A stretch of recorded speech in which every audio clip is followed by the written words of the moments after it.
Hello all of you, तपाईहरुको लागि चाहिँ मैले एउटा इम्पोर्टेन्ट नोटिस लिएर आएको छु। जसले चाहिँ थेसिस गर्न भ्याउनु भएको थिएन नि, टाइम म्याच सकेर उहाँहरुको लागि चाहिँ एकदमै सुनौलो अवसर आएको छ। 2018 को ब्याच, 2019 को ब्याच अथवा तपाईहरु इयरली हुनुहुन्छ भने तपाईहरुले चाहिँ अहिले चाहिँ थेसिस गर्न पाउनुहुन्छ 3 महिना भित्र। त्यसैले थेसिस गरेर बुझाउनु होला। यो थेसिसको लागि चाहिँ एउटा समयपछि बल्ल खुल्छ। त्यसैले यो मौका चाहिँ नगुमाउनु होला भनेर भन्न चाहन्छु। र अनि अर्को चाहिँ के भन्न चाहन्छु भने नि, तपाईको साथीभाइ छन् अथवा तपाईको दिदीबहिनी थाहा छ अथवा दाजुभाइ थाहा छ, तपाईले चिनेको मान्छे थाहा छ, उनीहरूले अलरेडी नै पास आउट चाहिँ भइसक्यो, इयरली होस् या सेमिस्टर वाइज, तर थेसिसले मात्र अड्केर बसेछ भने उनीहरूलाई चाहिँ यो भिडियो सेन्ड गर्दै पनि भयो अथवा यतिकै इन्फर्म गर्दै पनि भयो।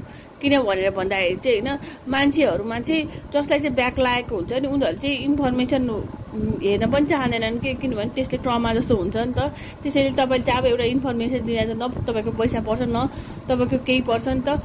एज अ ह्युमन बिङ पनि हामीले चाहिँ त्यति काइन्ड चाहिँ हुनु होला भनेर भन्न चाहन्छु कि हैन।